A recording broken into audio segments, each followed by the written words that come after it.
I've lived a disoriented love life, amongst other things, and I can't say I've been able to comfortably settle down with a girl without encountering one problem or another along the way. Each time I try to find love, fall in love, or be in love, I always find it hard to find a girl who will love me the same way I do, unconditionally, without coming up with another flimsy or annoying excuse as to why she can't continue with the love again. And each time I try to make it work, I'm the one always looking like the desperate person, begging for love or begging for a girl to love me in return. And along what I planned for or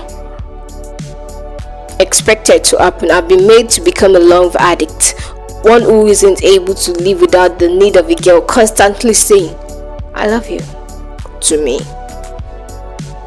Every day, I'm always running away from one feminine problem or another, and every other day, I'm always on the queue of the transfer market, looking for a girl that will replace the one that just got away. Sometimes, I'm not even looking for the love that's long gone. I'm simply looking for a means to take away the emotional aches I have in the top left corner of my chest that continues bleeding endlessly, my heart.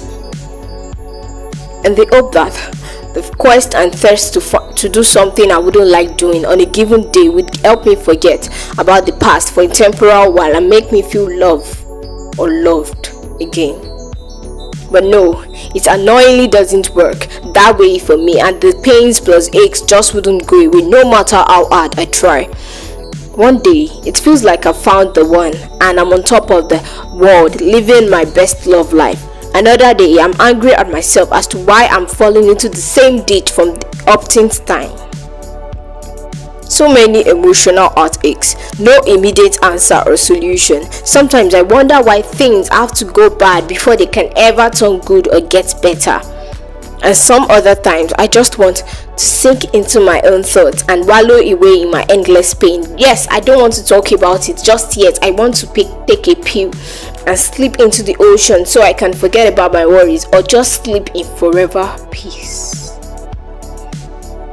I wish I can end things right here. I wish I can end things right now. I wish I can make it all go away. But don't have the power to make such wish happen. If only wishes were ours. I am so broken and greatly depressed that I now hate the life I am living, even my own life. I knew that leaving Facebook was going to have its ripple effect on me, but staying there wasn't giving me what I wanted or needed either. And in the months after that, it was one level of depression after another. I didn't have a job, I didn't have money. My girlfriend was leaving me. My father was on the verge of sending me out of his own house at midnight, and there was a pandemic. Everything was happening all together, and my head was aching as much as my heart was hurting. I couldn't come to terms with why my girlfriend would suddenly come up with a notion of story or idea that she doesn't want to feel anything for me again. My heart was terribly aching and I couldn't sleep peacefully on days turning into weeks. Death gripped me. In addition to that, the sporty bet account I was using was giving me more issues than I could handle, and as miserably as I was, losing one annoying bet week in, week out. Not the Premier League, Champions League, La Liga, Eredivisie, Serie A or League One was helping me. It was either I was taking more than the outcome or my stakes weren't getting up to the outcome. Even when I calculate the stakes, odds, chances and outcomes very well.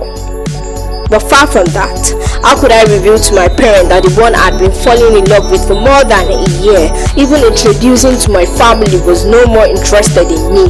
What could I explain as a reason? What did I know I had done or not done? How could I accept that a now emotionally dependent soul like myself wouldn't have a girlfriend again? I wanted to have sex with just anyone to get over the phase I was in so as to take away the depression, but I just couldn't. Because I couldn't have sex with just any random girl without not thinking if I'm hurting her or taking advantage of her. I tried to watch porn, but I got tired of watching what I already knew how to watch so well. I needed something stronger, something stranger, something bigger, something higher. Something that would get me high as F and drunk to stupor. I wished I could take in some weed, but continuous fear of what will happen to my lungs and how will my illness be afterwards kept me away from the raps. I couldn't take drugs either because I didn't know how to. I honestly didn't mind having a prostitute to talk to, one who would sit down and properly listen to me and take care of my depressing plus other needs thereafter. I wouldn't have minded that option at all if it was ever given to me, but where was I to find the right girl to talk to if I couldn't also give her what she needed or pay for her services afterwards? There was so much more to say about my life, to share about my story, to tell in relation to my sadness and to air in this piece I titled Dearest Suicide. Welcome to Oklahoma.